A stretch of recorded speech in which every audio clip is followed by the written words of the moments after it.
berjudul The Amazing Rasulullah SAW Part 2. Buku ini ditulis oleh Saif Muhammad Isa dan diterbitkan oleh Ghazali Publishing. Ketebalan buku ini kira-kira 136 halaman dan dengan ukuran 14,5 x 21 cm. Buku ini merupakan cetakan pertama yang dicetak pada bulan April tahun 2018. Saya akan menceritakan secara singkat isi buku ini. Nabi Muhammad SAW merupakan sosok manusia paling mulia yang diutus Allah untuk menyempurnakan akhlak manusia. Perjuangan beliau dalam menyerukan agama Islam seperti tidak ada habis-habisnya untuk kita pelajari dan kita ambil hikmahnya. Ancaman pembunuhan, bahkan juga hinaan-hinaan keji sudah tidak menggentarkan hati beliau dalam menyerukan agama Allah. Buku ini terdiri dari 8 bab yang merupakan sambungan dari buku pertamanya.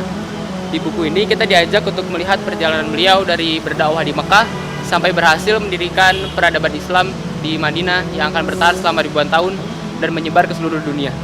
Di buku ini kita juga akan diajak untuk melihat bagaimana perjuangan beliau berdakwah di Mekah, dari berdakwah secara sembunyi hingga berdakwah secara terbuka. Kita akan diajak untuk melihat bagaimana proses beliau bisa menjalin diplomasi dengan kabilah-kabilah besar di Madinah untuk mempersiapkan hijrah beliau dan sahabatnya.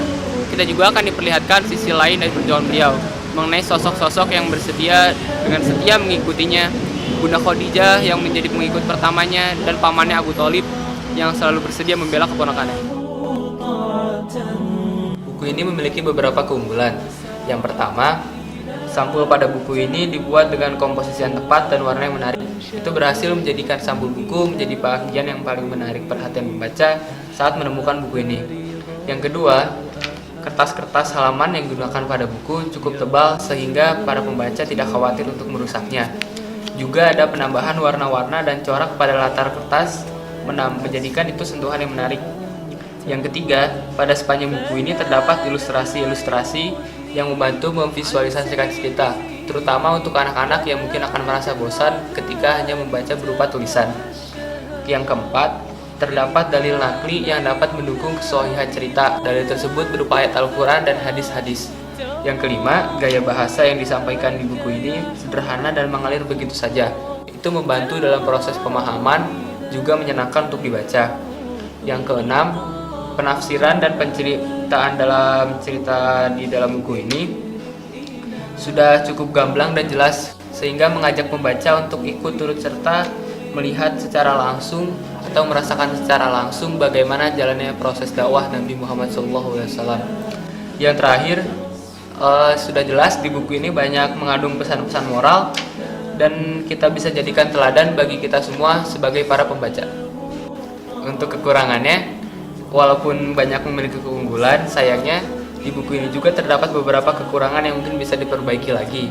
Ada beberapa humor yang serasa kurang tepat dan kurang pantas untuk target pembaca. Juga tidak terdapat ISBN pada buku ini. Selain itu, yang terakhir, ada beberapa celetukan-celetukan atau komentar-komentar penulis yang saya rasa kurang tepat ditempatkannya, sehingga membuyarkan konsentrasi pembaca ketika sedang menghayati jalan cerita. Meskipun ada beberapa pemilihan kata yang bisa disesuaikan lagi, saya rasa secara keseluruhan buku ini sudah layak untuk dijadikan pembelajaran bagi banyak orang, terutama untuk anak-anak yang sedang tahap pengenalan.